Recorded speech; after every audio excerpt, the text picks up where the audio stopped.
السلام علیکم ناظرین، اسپیشل ٹی وی کے پروگرام دستک کے ساتھ میں ہوں آپ کا میزبان محمد معاویہ۔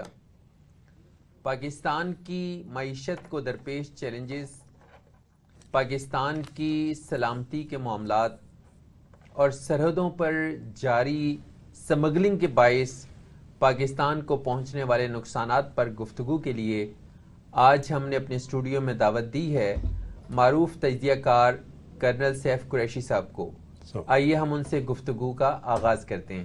السلام علیکم۔ السلام علیکم جی۔ کیسے ہیں؟ اللہ کا شکر خیریت۔ اچھا، پاکستان کی جو ڈوبتی معیشت ہے اس میں ڈالر کی قدر کم ہونے سے محسوس یہ ہوا تھا کہ قیمتوں میں بھی کمی آئے گی اور مہنگائی جو ہے وہ کم ہوگی، لیکن جو عام آدمی ہے اس کا مسئلہ تو پھر بھی وہیں کھڑا ہے۔ اس پہ کچھ آپ روشنی ڈالیں گے؟ جی، بسم اللہ الرحمن الرحیم۔ میں یہ عرض کروں گا جی کہ یہ بڑی اچھی خبر کہ استحکام پاکستان کی طرف رجحان دیا گیا اور ڈالر کو کنٹرول کیا گیا۔ ڈالر کی سمگلنگ کم کی گئی، ڈالر میں مختلف قسم کے میجرز لیے گئے اور ان میجرز کا اثر لوگوں کو واضح نظر آ گیا کہ ود ان ڈیز ڈالر کوئی 40-45 روپے نیچے آ گیا، اور خبر یہ ہے کہ یہ 250 پہ جائے گا اور شاید اس سے بھی نیچے لے جائے۔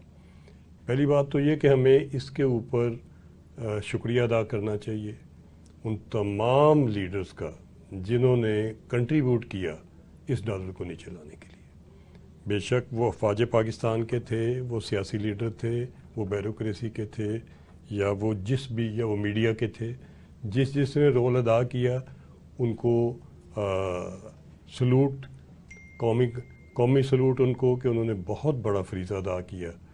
اور جب کہ لوگوں کی امید کم ہو رہی تھی اور لوگ سڑکوں پہ نکلنا شروع ہو گئے تھے اور احتجاج کا ماحول بنایا جا رہا تھا، اور نہ صرف احتجاج کا ماحول بنایا جا رہا تھا بلکہ سول وار کا ماحول بنایا جا رہا تھا، اس وقت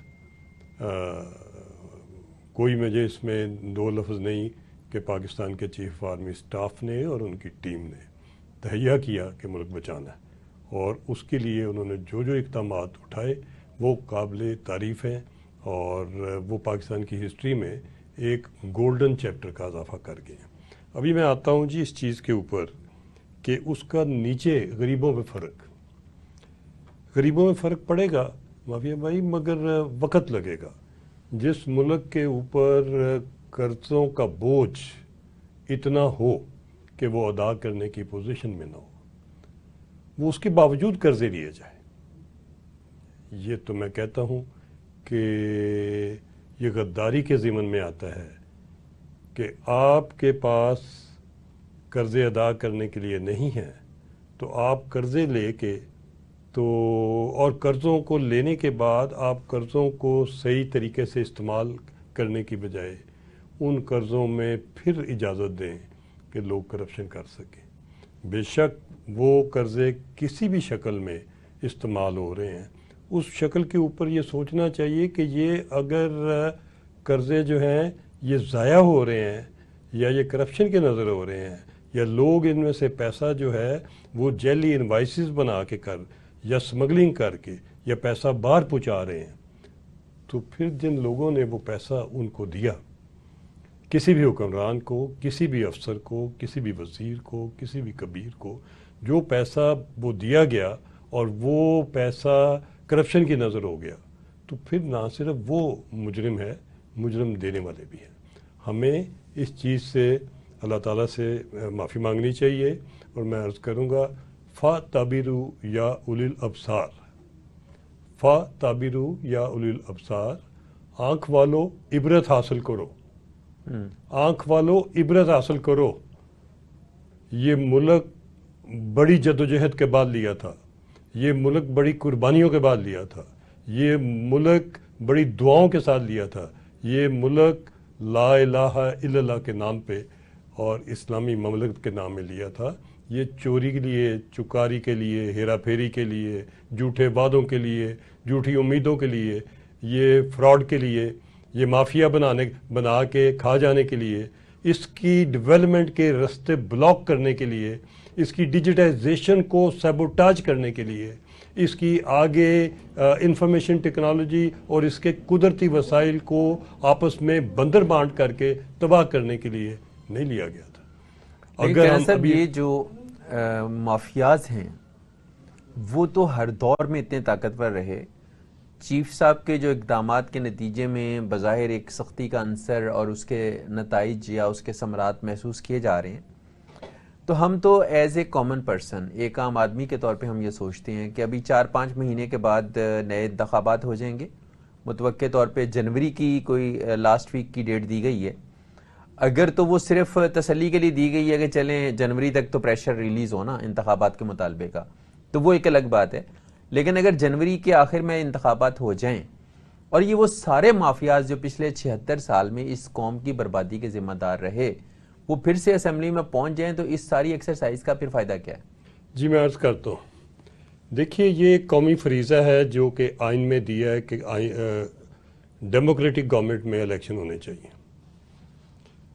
مگر مجھے یہ کہنے دیجئے کہ پچھلے 70 سال میں ہم نے کتنے الیکشن کیے, ہم نے کتنی گورنمنٹ فارم کی, ہم نے کتنی گورنمنٹ کے ساتھ ناجائز کیا, ہم نے کتنے فوجی حکمرانوں کو بھی موقع دیا, اور ان کو موقع 1-2 سال نہیں 10-10 سال بھی دیا, اور وہ بھی اسی نرگے میں, وہ بھی سیاسی پارٹیاں ہی بنانے کے چکر میں. کسی نے 2 سال گزارے, کسی نے 3 سال گزارے, اس کے بعد وہی کھوتی بورڈ کے نیچے آ گئی. اس ملک کے ساتھ جو کچھ کیا وہ ظلم کیا, جس کے ہم سب ذمہ دار ہیں. ہمیں معافی مانگنی چاہیے عوام سے. ہم گناہ گار ہیں, ہم اس گناہ میں شامل ہیں کہ ہم نے ملک کو بچانے کی بجائے ملک کو تباہی کی طرف جانے دیا. کہنا صاحب مافیاز اتنے طاقتور ہیں کہ جو فوجی حکمران ہیں ایک سٹیج پہ وہ بھی ان کے ساتھ کمپرومائز پہ راضی ہو جاتے ہیں. جی میں عرض کروں کہ یہ فوجی حکمرانوں نے یہ ملک کے ساتھ بھی زیادتی کی اور اپنے ساتھ بھی کی. جس فوجی حکمران نے ملک کو اس پہلا فرض تو یہ تھا کہ وہ جمہوریت کو مضبوط کرتے, صحیح لیڈرشپ لاتے. ان کے پاس ہر بندے کا ریکارڈ ہے ملک میں. ہر دنیا کے ملک میں جو سپیریئر انٹیلیجنس ایجنسیز ہوتی ہیں وہ اگلی لیڈرشپ کو, اگلے 50 سال کی لیڈرشپ کو تیار کرتی ہیں, دیکھتی ہیں ان کو, ان کا دھیان رکھتی ہیں, ان کو مانیٹر کرتی ہیں, ڈیجیٹائز مانیٹر کرتی ہیں, ان کو فزیکلی بھی مانیٹر. اس کے بعد دیکھتے ہیں کہ میرٹ پہ کون ہے بندہ کہ جو اس ملک کو چلانے کے قابل ہوگا. آنکھیں بند کر کے سودے نہیں کرتی, گھر بیٹھ کے بندر بانٹ نہیں کرتی, یہ تیرا یہ میرا نہیں کرتی. جب تیرا میرا اور یہ ہوگا اور بیک ڈور سے فیصلے ہوں گے تو پھر ملک ڈوب جاتے ہیں. پھر ملک کو کون بچائے گا؟ جس لیڈرشپ کے اندر ویژن نہیں ہوگا, کیپیبلٹی نہیں ہوگی, حب الوطنی نہیں ہوگی, اور وہ کوئی ادھر سے آ رہا ہوگا, کوئی باہر کے کسی ملک سے آ رہا ہوگا, کوئی کسی سودے اور سودے بازی کا, کوئی کسی کا ایجنٹ ہوگا, کوئی کسی کا ہوگا, تو اس قسم کے بانمتی کے کنبے کو اکٹھا کر کے تو ملک تو ابھی تو میرا خیال ہے کہ وہ سٹیج آ گئی کہ جب ہمیں ملک کو بچانے کے متعلق صحیح لیڈرشپ کو سپانسر کرنا چاہیے. ادھر موجود ہیں لوگ, اس ملک میں موجود ہیں, لوگوں سے زیادتی ہوتی رہی ہے اور لوگوں کا سب کو پتہ ہے کہ ملک سنبھالا کیسے جا سکتا ہے. ایک چیز اور, یہ وہ وقت ہے جی کہ یا تو ہم اس کو, یہ جو قومی فریضہ ہے الیکشن کا, یا تو اس فریضے کو ہم ایز اے فریضہ ادا کر جائیں گے. یہ میں ایک بڑی بات کرنے لگا ہوں, تمام لوگ دھیان سے سنیں, اس کو نوٹ کر لیں. یا تو ہم ملک میں یہ جنوری میں الیکشن کا فریضہ ادا کریں گے اور صحیح لیڈرشپ لا کے اپنا ملک بچا جائیں گے, یا یہ فریضہ جو ہے یہ 71 کی طرح سانیانہ بن جائے. ہم بہت کمزور ہیں اس وقت, اندرونی طور پہ, بیرونی طور پہ ہم بہت کمزور ہیں, میں دوبارہ کہہ رہا ہوں. اور اس ساری اکائیوں کو اکٹھا لے کے چلنا کوئی اتنا آسان کام نہیں ہے. اس وقت ملک کے اندر بھی بغاوتیں ہو رہی ہیں اور ملک کے باہر سے بھی ان کو سپانسر کیا جا رہا ہے. ان تمام بغاوتوں کا, ان تمام ٹیررزم کا, ان تمام انسرجنسی کا, ان تمام کمزوریوں کو مد نظر رکھتے ہوئے وہ فیصلے کریں کہ جو اگلے 50 سال میں ملک کو کھڑا کر جائیں. اور اس میں 2 چیزیں عرض کرنا چاہوں گا. اول تو ہمیں خود اتنی عقل اور سمجھ اور سوچ ہونی چاہیے کہ ہم اپنے ضمیر کے مطابق اپنے فیصلے خود کریں. اگر ہم نہیں کرتے تو باہر والے ہم سے کچھ زیادہ پڑے ہوئے تو نہیں ہیں کہ وہ ہمیں آ کے ورلڈ بینک نے ہمیں آج کی خبر ہے کہ ورلڈ بینک ہمیں بتا رہا ہے کہ آپ کی سیاسی پارٹیوں میں اکانومی کے اوپر استحکام ہونا چاہیے اور انڈرسٹینڈنگ ہونی چاہیے اور کنسنسس ہونا چاہیے. یہ کنسنسس آج سے کئی سال پہلے اپوزیشن لیڈر نے شہباز صاحب نے اسمبلی میں کھڑے ہو کے خان صاحب کو کہا تھا کہ اکانومی، پہلی سپیچ مجھے ان کی یاد ہے کہ کہا تھا اکانومی کے اوپر کنسنسس ہونا چاہیے، ہم تیار ہیں. پھر اس کے بعد کافی دفعہ انویٹیشن آتی رہی ہے. بجائے اس کے کہ ملک کو بچانے کے لیے سیاسی قوتیں بیٹھ جاتی اور ملک میرا بچا جاتی اور ملک میرے کو یہ حالت نہ ہوتی. غریبوں کی حالت ہم سے نہیں دیکھی جاتی جو حالت ہے. لوگ خودکشیاں کر رہے ہیں. خدا کا واسطہ ہے، میں دوبارہ کہوں گا، فاتعبروا یا اولو الابصار، آنکھ والو عبرت حاصل کرو، خدا سے ڈرو. کیا کرنی ہے یہ دولت؟ کتنے کے بلین اور ٹریلین چاہیے؟ ذاتی مفاد کو بھی چھوڑ دو، ابھی قومی مفاد پہ آ جاؤ سارے. ایک ایک بچہ اس قوم کا 22 سے 24 کروڑ، ہر بندے کو یہ احساس ہونا چاہیے کہ میں نے قومی مفاد میں فیصلے کرنے ہیں. یہ یاد رکھیں، جب ہم آنکھیں بند کر لیتے ہیں اور ہر ایک نے اللہ تعالیٰ کے سامنے جواب دہ ہونا ہے، جب ہم آنکھیں بند کر لیتے ہیں تو کتنے ہیں جو اپنے بزرگوں کی قبر پہ عید شب رات کے علاوہ دعا مانگنے اور پھول، کتنے ہیں؟ کون یاد کرتا ہے؟ آپ کے اپنے اعمال نہیں آگے آنا ہے تو اپنے اعمال بہتر کریں، اپنا محاسبہ کریں، اپنی اولاد کا محاسبہ کریں، اپنے دوستوں کا محاسبہ کریں اور پھر سوچیں میں نے قوم کو بھی وہ بات سچی کہہ دینی ہے جو وہ سننے کو چاہتے ہیں، سننے نہیں چاہتے. بے شمار مافیا کو تکلیف پہنچے گی. کیا کر رہا ہے مافیا آپ کی بارڈر پوسٹ کے اوپر؟ کیا کر رہے ہیں ہمارے کسٹم کے افسر؟ کیا کر رہے ہیں ہمارے ڈسٹرکٹ مینجمنٹ کے افسر؟ جہاں ڈیجیٹائز کیا ہے آپ نے سارا ریونیو کا سسٹم، انہوں نے سیبوٹاج کر دی. کیوں کی ہے؟ کیوں اجازت دی ہے کہ مینول بھی ہوگا؟ کیوں 2-3 دن کی ہڑتال دکھا کے تو آپ نے الٹا کے رکھ دیا سب کچھ؟ کیا کرنا چاہتے ہیں اس ملک کی زمینوں کے ساتھ؟ خدا کا خوف کریں، بس کر دیں. ادھر آپ اپنی اولاد کو لائق کریں، ان کو دیندار کریں، ان کو ایماندار کریں، ان کو قابل کریں کہ وہ اپنا رزق حلال کما کے اپنی جگہ بنائے ہیں معاشرے میں اور اپنی اوقات میں رہیں. آپ کی اولاد کو ضروری نہیں ہے کہ آپ کی اولاد جو ہے وہ جہاں جا کے کھڑی ہو جائے، ان سے اپنے پیسہ بھی گننے کے لیے مشینیں منگوانی پڑے. کیا ہو رہا ہے؟ ہمارے بارڈرز پہ جو سمگلنگ جاری ہے وہ کیا سرکاری سرپرستی کے بغیر ممکن ہے؟ اور اس میں کیا اسٹیبلشمنٹ اور ہمارے بیوروکریسی کے تمام ادارے کیا اس میں یکجا ہو کے شامل نہیں ہیں؟ ان کی مرضی کے بغیر ایک پتا سرحد پار کر سکتا ہے؟ ایک پتا بھی کہیں ہل نہیں سکتا. آپ کی بیوروکریسی بے شک وہ سول کی بیوروکریسی ہے یا کسی اور ادارے کی ہے، عدلیہ بے شک وہ ڈسٹرکٹ لیول پہ ہے یا وہ سپریم کورٹ لیول پہ ہے. ہمارے تمام لوگ انتہائی قابل، ذمہ دار اور سیانے ہیں. کوئی چلا بیوقوف نہیں ہے، سب کو پتہ ہے کیا ہو رہا ہے. اور اس میں جو لوگ مافیا ہیں وہ اتنے طاقتور ہیں، ان کی تعداد اس وقت بدقسمتی سے 70% سے بھی اوپر جا چکی ہے. اور جو ایماندار ہیں، جو حق حلال کی کھانا چاہتے ہیں، جو نیک پاک ہیں، وہ کم رہ گئے ہیں اس ملک میں. ابھی وقت آ گیا ہے کہ ہم سارے اس احساس کو دیکھیں. ہمارا احساس زیاں جاتا، ہم اس کو محسوس کریں اور ہم اس چیز کو فوری طور پہ محسوس کریں اور اس کو اپنا دکھ سمجھیں اور اس دکھ کو سمجھ کے اپنا محاسبہ بھی کریں اور اپنے ساتھیوں کا محاسبہ بھی کریں. کہنے صاحب، ہم نے اتنی بڑی انٹرنل اور ایکسٹرنل جو دہشت گردی ہے اس کا مقابلہ کیا. 79 سے جو جنگ افغانستان کے اندر لگی تھی ہم اس کا ایندھن بنے. ہم نے انٹرنل سیکیورٹی کے حوالے سے بڑے بڑے ایشوز کو ریزالو کیا ہے. یعنی ریاست کی جو کمپیٹنسی ہے اس پر تو کوئی سوال نہیں ہے، لیکن اس کے باوجود آپ سمجھتے ہیں کہ ہمارے ریاستی اداروں کے اندر، ہماری بیوروکریسی میں، ہماری سول سروس کے اندر، ہماری عدلیہ کے اندر وہ جو 70% آپ نے کہا کہ کرپٹ لوگ ہیں، کیا ان سے نبٹنا ریاست کے لیے کوئی امتحان ہو سکتا ہے بھلا؟ جی امتحان ہے، بہت بڑا امتحان ہے اور بہت بڑی رکاوٹیں ہیں. یہ لمبے چوڑے پہاڑوں کا سلسلہ کھڑا ہے. نہیں، اگر ہم ہتھیاروں والے لوگوں سے نپٹ سکتے ہیں تو ہم ان سے کیوں نہیں نپٹ سکتے؟ بالکل نپٹا جا سکتا ہے.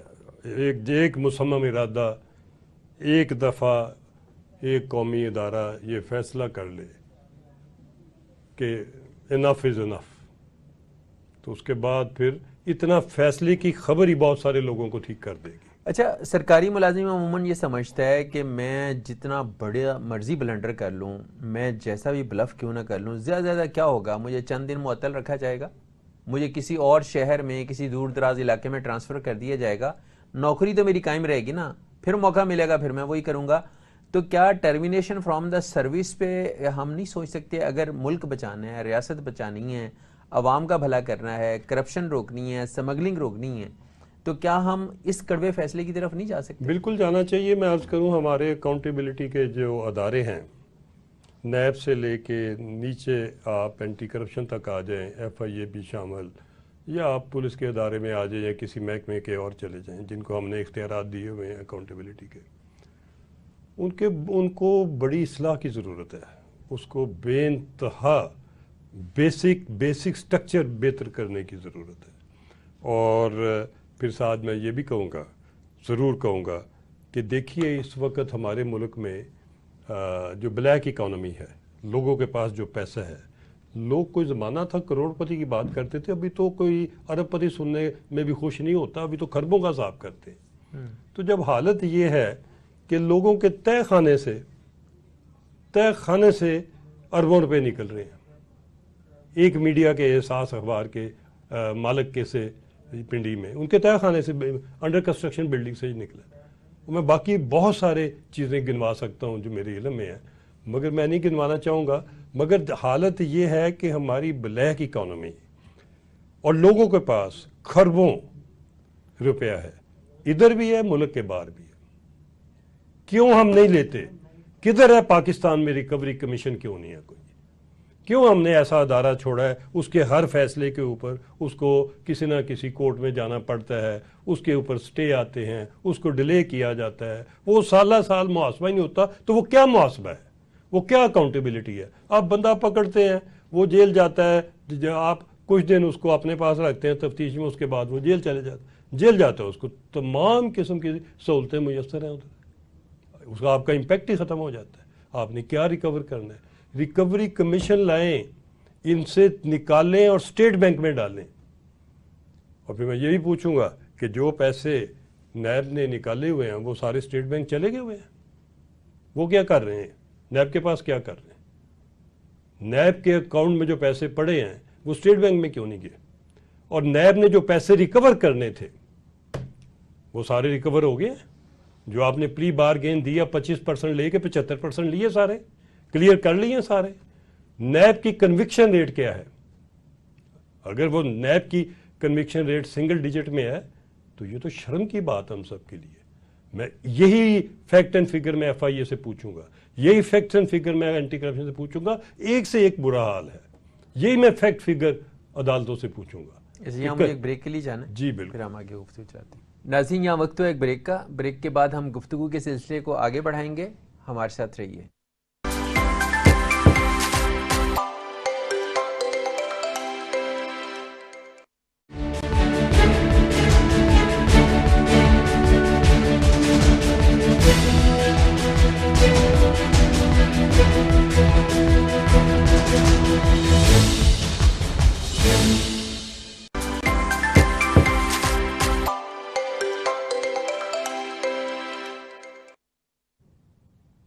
Welcome back.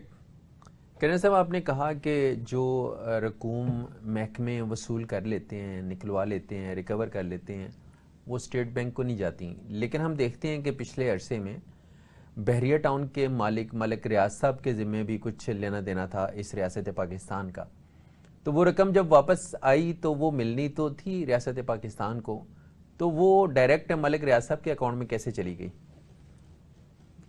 ملک ریاض صاحب کے اکاؤنٹ میں گئی، اور جو اس کو بھیجنے والے تھے وہ اس قسم کی انہوں نے بے ایمانی اور کرپشن کی کہ ان کے اس ایک فیصلے کے اوپر اور اس کرپشن کے کیس کے اوپر ہمیں 30 دن کے اندر ریکوری بھی کر لینی چاہیے تھی اور سزا بھی دے دینی چاہیے تھی۔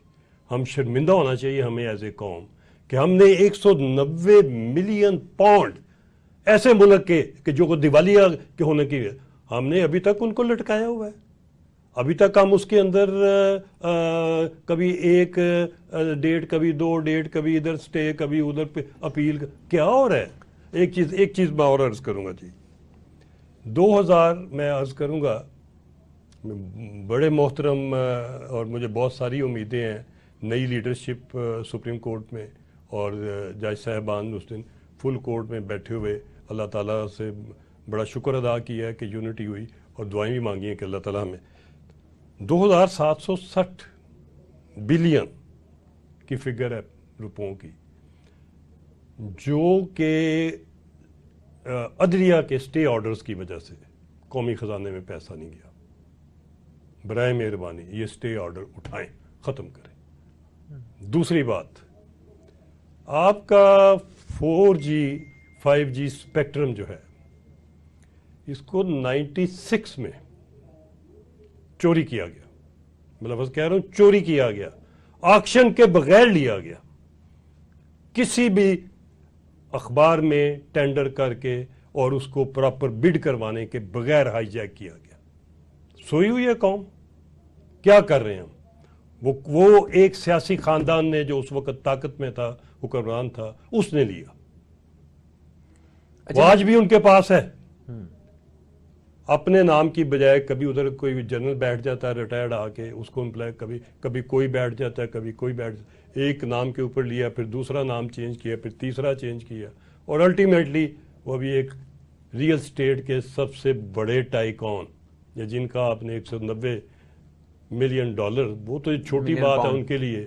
ابھی یہ اسپیکٹرم ان کے کھاتے میں بولتا ہے. آیا میں پوچھ سکتا ہوں کہ یہ جو ڈاکہ پڑا ہوا ہے, اس ڈاکے کے اوپر میں نے کچھ کام کیا تھا جب میری ذمہ داری تھی وزیر اعظم معائنہ کمیشن, تو میں نے معاف نہیں کیا تھا. میں ان میں سے نہیں تھا کہ جو میں کمپرومائز کروں قومی مفاد کو. کچھ کیا میں نے, میرے راستے میں دیوار کھڑی ہوگی, پتہ چلا کہ جس سندھ ہائی کورٹ نے اس کے اوپر سٹے دیا ہوا ہے. میں سندھ ہائی کورٹ لے کے گیا ساتھ اپنے ایک اور افسر کو. ادھر جا کے میں نے جو بندے ذمہ دار تھے ہماری طرف سے, گورنمنٹ کی طرف سے, اٹارنی, ان کو کہا خدا کا خوف کریں, بڑی ہو گئی ہے, بہت ہو گئی ہے. میرے ہوتے ہوئے کچھ تھوڑی سی اس سے موومنٹ ہوئی, کہ تھوڑا بہت ہلا. اگلے دن میں کسی سے, آج سے چند دن پہلے, مجھے پتا چلا کہ وہ ابھی تک سندھ ہائی کورٹ کا سٹے آرڈر چل رہا ہے. میرے لیے ڈوب مرنے کا مقام ہے. شرم آتی ہے مجھے, میں ایک ذمہ دار شہری پاکستان کو ہوتے ہوئے, کہ ہم کھاتے پیتے نہیں, ہم ارب پتی کھرب پتی ہو کے بھی ڈاکہ مارنے سے باز نہیں آتے. کہنا صاحب, ہم سارا بوجھ کیا جسٹس قاضی فائز عیسیٰ پہ ڈال دیں گے, یا باقی ججز کی, یا دیگر لیول کی جو عدالتیں ہیں, کیا ان کی بھی کوئی ذمہ داری بنتی ہے میں عرض کروں گا, قاضی سارے کو سٹے آرڈر پہ چلانا؟ قاضی فیض عیسیٰ صاحب ایک بہت محدود مدت کے لیے آئے, مگر جو ان کی ریپوٹیشن ہے, وہ ریپوٹیشن لوگوں کو امید دے رہی ہے, لوگوں کو پیغام دے رہی ہے کہ چیزیں سیدھی ہونی شروع ہو جائیں گی. اس سے پہلے کی ریپوٹیشن جو تھی وہ 100 ملین پاؤنڈ کو آئیں بائیں شائیں کرنے والے کو تھی. اس نے ڈبو دیا ملک کو, بہت سارے فیصلوں نے انہیں ڈبو دیا. اچھا, بہت سے سٹے آرڈر جو آلریڈی ایسے ہی معاملات, معاشی فائنینشیل میٹرز پہ چل رہے ہیں, کیا ہم یہ توقع کریں کہ وہ سارے جو کیسز ہیں وہ اب دوبارہ سے میدان میں آئیں گے اور اس پہ کوئی ڈیسیژن ہوگا؟ میں تو کھلے ہاتھ جوڑ کے اپیل کر رہا ہوں اپنی عدلیہ سے, نیچے سے لے کے اوپر تک, سول جج سے ڈسٹرکٹ کورٹ سے لے کے اوپر تک, کہ جب بھی فیصلہ کریں خدا کو یاد رکھیں. جب بھی آپ سٹے آرڈر دیں, اس کو اگلی ڈیٹ کے اوپر یا اس کو کنفرم کر کے حق دے دیں, یا اس کو فارغ کر دیں. یہ کیا تماشا ہے؟ آپ سٹے دیتے ہیں جی, یہ اگلی ڈیٹ تک ہے. وہ سٹے آرڈر پڑے رہتے ہیں 15 سال, وہ پڑے رہتے ہیں 25 سال. تو اس کے اندر کوئی ایمانداری رہ جاتی ہے؟ کوئی بندہ کلیم کر سکتا ہے کہ وہ میرٹ پہ فیصلے کر رہا ہے؟ اچھا, ابھی پروگرام میں بیٹھنے سے پہلے میں نے یوٹیوب پہ چیک کیا کہ ملک ریاض صاحب کی گرفتاری کے حوالے سے کوئی خبر تھی, کسی ایک ہمارے دوست نے اس خبر کو بریک کیا. تو کیا یہ ممکن ہے کہ اس ریاست پاکستان میں ہم وہ دن دیکھیں کہ جب یہاں پہ جو موسٹ پاورفل مافیاز ہیں ان پہ بھی باقاعدہ ہاتھ ڈالا جائے گا. اور یہ مافیاز اتنے زیادہ ہیں کہ میں سمجھتا ہوں کہ اگر ہم انہی سے پیسہ ریکور کر لیں تو پاکستان کا سارا قرضہ اتر سکتا ہے. بالکل اتر سکتا ہے. ایک ایک بندہ ایک ایک قرضہ اتار سکتا ہے. مافیا تو بہت زیادہ آپ نے بات کر دی. میرا خیال ہے کہ ہمیں اگر خدا یاد ہے اور ہم نے یہ ملک بچانا ہے اور ہم نے اس ملک کو مضبوط کرنا ہے تو یہ فیصلے کرنے پڑیں گے, اس کے بغیر گزارا نہیں ہے. ملک ریاض صاحب شروع ہوئے تھے 90 میں لاہور کے بیریا ٹاؤن میں گاؤں جلیانے سے, ادھر سے. اور میں آگے بیک گراؤنڈ کہ یہ آئے کدھر سے تھے, کس نے بھجوائے تھے اور کیا ہوا تھا وہ فی الحال مناسب نہیں. میں کسی کو, اللہ تعالیٰ نے ان کو اتنے کھربا ڈالر دے دیے, ان کے اپنے والد صاحب کی جداد نہیں ہے. یہ بتائیں ان کے اپنے والد صاحب سے کیا وراثت آئی تھی اور آج یہ کدھر کھڑے ہیں, کدھر سے آئے ہیں. یہ پاکستان کے عوام کی اور پاکستان کے پیسے ہیں, واپس کریں. جتنی ان کو اپنی چاہیے اتنے رکھ لیں اپنی آل اولاد کے لیے, باقی خدا کا خوف کریں, واپس کریں. خبر ایک لگا دی کسی نے کہ جی بیریا ٹاؤن والے جو ہیں وہ ایک پمپ کے اوپر 1000 روپے کا موٹر سائیکل والوں کو پٹرول دیتے ہیں. کسی جگہ خبر لگا دیتے ہیں کہ وہ دسترخوان پہ کھانا. وہ یار کس کو گولی دے رہے ہو, کس کو بیوقوف بنا رہے ہو؟ او بابا آپ خربوں میں ہیں, واپس کریں, قرضے واپس کریں. ہمت سے کہ میں یہ قرضہ واپس کر رہا ہوں, خود خوشی سے دیں. آپ نے خدمت ملک کی کرنا چاہتے ہیں, اللہ نے بہت کچھ دیا آپ کو.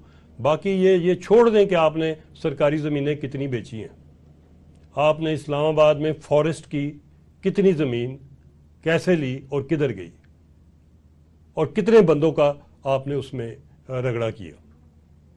دیکھیں ایک چیز یاد رکھیں کہ جدھر انسان کمزور ہوتا ہے تو وہ اپنا حق یا انصاف یا وقت پہ نہیں لے سکتا, قدرت اس کا وہ اپنا معاملہ رب پہ ڈال دیتا ہے. قدرت وہ جو اللہ تعالیٰ پہ ڈال دیتا ہے وہ اللہ تعالیٰ اس کو ریڈریس ضرور کرتا ہے. میں نے ایک دفعہ کسی لیڈر کو, نام بھی لینے میں کوئی حرج نہیں, میاں نواز شریف نے کہا ہاتھ جوڑ کے اوپر کر کے کہ میں اپنا معاملہ اللہ پہ چھوڑتا ہوں.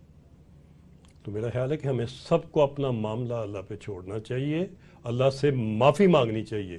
ہم بہت گناہ گار ہیں, ہر ایک ہم میں سے گناہ گار. معافی مانگ کے اور اس کے بعد ہمیں اس ملک کی خدمت کرنی چاہیے. کرن صاحب اگر 4 ماہ کے بعد واقعی ہی الیکشن ہو گئے, مجھے تو ویسے توقع نہیں ہے, میں تو 1 سال سے کہہ رہا ہوں الیکشن نہیں ہوں گے, لیکن چلیں مان لیتے ہیں اعلان ہو گیا کہ ہو جائیں گے, تو یہی مافیاز پاکستان کے 76 سال کے دکھ درد کے جو لوگ ذمہ دار ہیں, اس حال کو, اس نہج کو پہنچانے کے جو ذمہ دار ہیں, وہی واپس اسمبلی میں ہوں گے, تو پھر ہمیں ان انتخابات سے حاصل کیا ہونے لگا ہے؟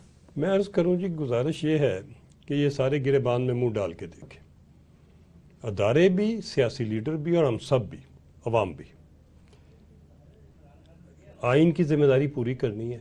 اس سے پہلے آئین کچھ اور چیزوں کی ڈیمانڈ بھی کرتا ہے, وہ ذمہ داری کس نے پوری کرنی ہے؟ ہمیں چاہیے کنسنسس چاہیے قومی لیڈروں سے. کس بات پہ؟ ہمیں اکانومی پہ کنسنسس چاہیے. ابھی تو ورلڈ بینک نے ڈکٹیٹ کر دیا ہے کہ یہ 5 چیزوں کے اوپر اکانومی پہ کنسنسس کرو. اگر نہیں کرتے تو پھر کنسٹیٹیوشن میں یہ تو نہیں لکھا ہوا کہ آپ ملک کو سیبوٹاج کرو تو پھر بھی آپ ایک ہی آپ کو یاد رہے کہ یہ ضرور لینا ہے, یہ نہیں لینا. دوسرا, ہمیں ایک اور چیز, ہمیں سیاسی طور کے اوپر بھی کنسنسس چاہیے. کیوں چاہیے؟ اس لیے چاہیے کہ جنوری کے بیچ میں الیکشن ہوں گے, فیبرری کے بیچ میں سڑکوں کے اوپر لوگ کھڑے ہو کے گالیاں دے رہے ہوں گے کہ الیکشن ہائی جیک ہو, الیکشن جو ہے یہ ہائی جیک ہو گیا, کرپٹ ہو گیا, بے ایمانی ہوگی, یہ ٹھیک نہیں ہوا. جو پارٹی جیتے گی اس کے خلاف کھڑے ہونے والے ابھی سے تیاری کر رہے ہیں کہ ہم نے اس وقت اس ملک کو آگ لگا دینی ہے. تو آیا ہم نے الیکشن کرانے ہیں تو اس آگ کو بجھانے کے لیے ہم جمہوریت کی یہ خدمت کریں کہ ہم پہلے بیٹھ کے اپنا یہ سارا معاملہ طے کر لیں. مجھے یاد ہے, میں عرض کروں, مجھے یاد ہے کہ ایک آدمی یہ کیا کرتا تھا, قومی سطح کے اوپر 5-6 فیصلے ایسے ہوئے جس میں دہشت گردی کا بھی تھا, کچھ اور بھی تھے, کہ جب وہ فیصلے کرنے پہ آیا ایز اے وزیر اعظم, اس نے تمام سیاسی پارٹیوں کو بلایا, ان دشمنوں کو بھی بلایا جو اس کو ماں بہن کی گالیاں دیتے تھے جگہ جگہ, ان کو بھی سینے سے لگا کے بٹھایا کسی کو نہیں چھوڑا. ایک بندہ اس ملک میں نہیں کہہ سکتا کہ مجھے شامل نہیں کیا. سب کو شامل کیا. اوپن ہاؤس میں سب کو کہا جی جو مرضی. اس کے بعد سب کو ملا کے نیشنل کنسنسس متفقہ طور پہ 100% ووٹ کے ساتھ فیصلہ کیا. ایک نہیں کیا, 5 ٹائم کیا. قوم کو لے کے چل پڑا. ہم دوبارہ کیوں نہیں کر سکتے؟ کر سکتے ہیں, کریں. اگر کوئی نہیں مانتا نا, اگر نہیں مانتا تو اس کا محاسبہ کریں. پھر جو ایسا جو ملک کو توڑنا چاہتا ہے, ملک کے اندر بدامنی کرنا چاہتا ہے, سول وار کرنا چاہتا ہے, وہ الیکشن کو ہائی جیک کرنا چاہتا ہے, الیکشن کو سیبوٹاج کرنا چاہتا ہے, جمہوریت کا جنازہ نکالنا چاہتا ہے اور آپ کی معیشت کا جنازہ نکالنا چاہتا ہے, تو ان کا محاسبہ کریں. اور محاسبہ ایسا کریں جو کہ نظر آئے. میں یہ کہہ رہا تھا کہ یہ ریکوری کمیشن بھی چاہیے آپ کو, اور ایک آپ کو استحکام پاکستان کمیشن بھی چاہیے. اور یہ استحکام پاکستان کمیشن پہلے بیٹھے الیکشن سے بیٹھ کے کرے فیصلے, اور یہ فیصلہ کریں کہ جو بھی جیتے گا, جس سسٹم بہتر کر لیں اس کے اندر نہ چھوڑیں, کوئی ایسی چیز نہ چھوڑیں جس کے اوپر کل کو کوئی انگلی ریز کر سکے. پچھلے سال پاکستان بزنس فورم نے ایک کنونشن کیا اور اس میں انہوں نے کہا کہ میثاق معیشت ہونا چاہیے. اچھا, آپ کہہ رہے ہیں کہ انتخابات کے بعد جو پولیٹیکل انسٹیبلٹی کی ابھی سے ایک موو چلائی جا رہی ہے اس کا بھی ہمیں سامنا کرنا پڑ سکتا ہے, تو وہ جو استحکام پاکستان کے ایشوز ہیں, معیشت کا معاملہ ہے, کیا ہم ان سب ایشوز پہ ایک گریٹر ڈائیلاگ کو مینیج نہیں کر سکتے؟ بالکل مینیج کرنا چاہیے جی. اور یہ مینیج جو ہو, یہ اسٹیٹ پلرز کی ذمہ داری ہے. اسٹیٹ پلر تمام کی ذمہ داری ہے. افواج پاکستان کی ذمہ داری ہے, عدلیہ محترم کی ذمہ داری ہے, میڈیا کی ذمہ داری ہے, اور تمام بیوروکریسی. ہر بندہ جو فیصلہ کرنے میں بیوروکریسی کرتے کہتے ہوئے رکاوٹ نہیں کرتا, مجھے پتہ ہے اصل طاقت کدھر ہے. باقی تو اوپر سے آتے ہیں چلے جاتے ہیں اصل. اور ہر ایک کو جن کے پاس طاقت ہے بیٹھ کے اس ملک کے فیصلہ اور لے آنا چاہیے. ملک کو اگر اس میں سختی نرمی کرنی پڑے کرنی چاہیے. یہ ملک کی خاطر کر رہے ہیں, اپنی ذات کے لیے آپ نہیں کر رہے, تو اس سے پہلے فیصلے کروائیں. اس کے بعد ایک فریم ورک بنائیں کہ کون الیکشن لڑے گا اور کون نہیں لڑے گا. ہر ایک کے لیے کھلی چھٹی نہ چھوڑیں. یہ کہ نہیں کہ آپ ان پڑھ ہیں, انگوٹھا چھاپ ہیں, آپ اپنا نام تو لکھ نہیں سکتے, تو آپ وہ جا کے قانون سازی کیا کریں گے؟ خدا کا خوف کریں یار. آپ ساتھ والے ملک میں دیکھیں, ایک ساتھ والے ملک میں ایران میں نام بھی لے لیتا ہوں, ان کی پارلیمنٹ میں سی وی پڑھ کے دیکھیں ان لوگوں کے کہ کیا کوالیفیکیشن ہے ان کی, کتنے پی ایچ ڈی ہیں, کتنے کس سبجیکٹ کے اندر کس نے کیا کیا مہارت حاصل کی ہوئی ہے, اور کتنے لوگ ہیں جنہوں نے پی ایچ ڈی ہونا کوئی خوبی نہیں ہے, قومی خدمت کیا کی ہوئی ہے.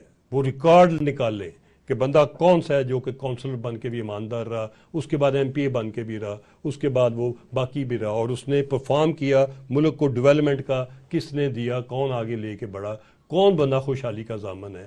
ان لوگوں کو جو اس چیز جو کر سکتے ہیں ان کو ٹرسٹ کریں. جو نہیں کر سکتے, اس قابل نہیں ہیں, جو صرف پراپرٹی ڈیلنگ کر سکتے ہیں, جو صرف ریئل اسٹیٹ کے مافیا کا, ان کی چھانٹی کریں. جیسے ہم نے خواتین کے حوالے سے سیاسی پارٹیوں کو پابند کیا کہ وہ اتنے فیصد ٹکٹ لازمی دیں گی, کیا ہم سیاسی پارٹیوں کو اس بات پہ مجبور نہیں کر سکتے کہ وہ کم از کم 30% سیٹیں ٹیکنوکریٹس کو اور ڈیفرنٹ جو پروفیشنز کے ایکسپرٹس ہیں ان کو ٹکٹ دیں, تاکہ قومی اسمبلی میں بھی وہ قابل لوگ پہنچیں جس کی بنیاد پہ ہم اپنے ملک کے حال کے لیے کچھ اچھے فیصلے کرنے کے قابل ہوں. جی معاویہ صاحب, ایک قومی پیپر, ایک قومی ضابطہ لکھنے کی اور امپلیمنٹ کرنے کی ضرورت ہے جس میں ساری چیزیں آئیں, اور بیٹھ جائیں سارے کھل کے اپنی اپنی بات کریں. سیاسی لیڈر اپنی بات کریں, اپنی مجبوریاں بتائیں, باقی اپنی بتائیں. اور اس میں ایک چیز اور میری گزارش ہوگی, ابھی ملک میں اتنی سخت نہیں ہے کہ ہم ہر کونسلر کو اور ہر دوسرے پارلیمنٹ کے ممبر کو ڈیولپمنٹ کے فنڈ سے خوش کریں. نہ, ہم تو ہر ایم پی ایم این اے کو 1-1 ارب روپیہ دینا چاہتے ہیں. ابھی ہم بس ہو گئی, ابھی ہمارے پاس ارب روپے اس کام کے لیے نہیں رہ گئے, اور ہمارے پاس ارب روپے اس کام کے لیے بھی نہیں رہ گئے کہ ہم بے نظیر انکم پروگرام میں 500 ارب اور ہم اس کا بابا 1 ارب کی انڈسٹری لگائیں. میں نے آج خبر پڑھی, مجھے بڑی خوشی ہوئی کہ وہ امجد ثاقب صاحب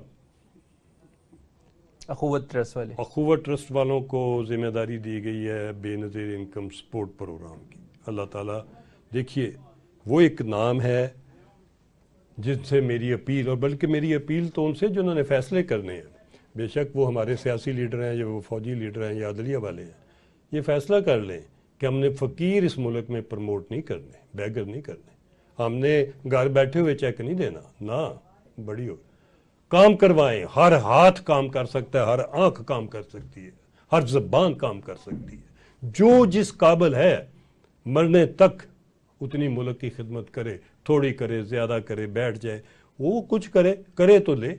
اور جو اس قابل ہیں اللہ نے صحت دی ہے اور کر سکتے ہیں، ان تمام کو، خواتین کو سلائی مشینیں دیں، بچوں کو کمپیوٹر دیں، یہ ای روزگار میں روز کوئی $100 کمائیں، وہ کپڑے سی کے دنیا کو ایکسپورٹ کریں. کون سا مشکل کام ہے یار، کتنی سائنس اس میں چاہیے. اگر ہم لنگر خانے کھولنے کی بجائے ہم لوگوں کو سکل سکھانا شروع کریں، سکل کھولنی شروع کریں، سکل کھولیں.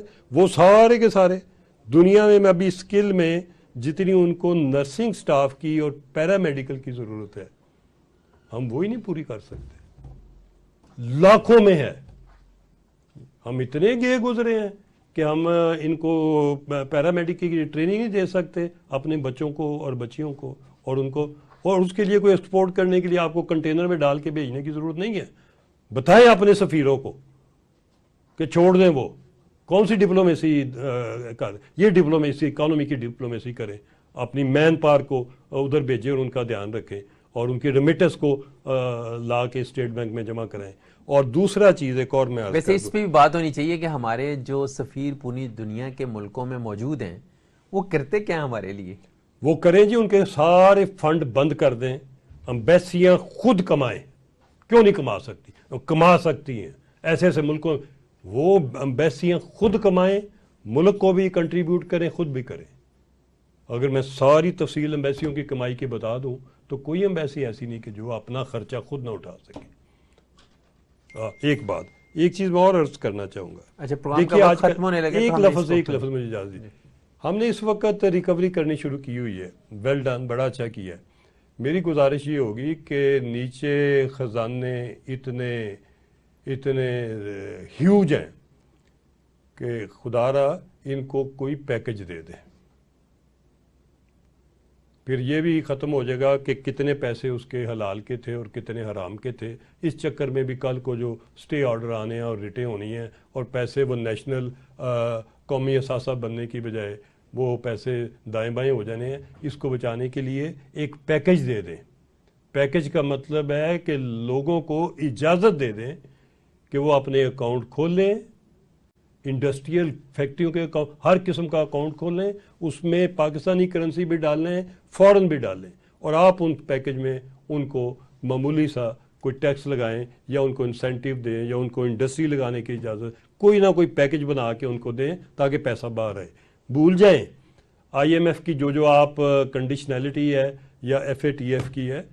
کوئی آپ کا دشمن نہیں ہے دنیا میں کہ جو آپ کو کہے گا آپ اچھا کام کر رہے ہیں کہ نہیں ہم نہیں کرنے دیں گے. اور کوئی اتنا نیچے لگ کے پوچھنے کی بھی ضرورت نہیں ہے. اپنے قومی مفاد میں اپنے فیصلے کریں. بہت شکریہ گورنر صاحب آپ کے وقت کا. Thank you. ناظرین، ہمارے آج کے پروگرام کا وقت ختم ہوا. مجھے امید ہے کہ آپ کو ہمارا آج کا پروگرام پسند آیا ہوگا. اپنے فیڈ بیک سے ضرور آگاہ کیجیے گا. اپنے میزبان محمد معاویہ کو اجازت دیجیے. اللہ حافظ.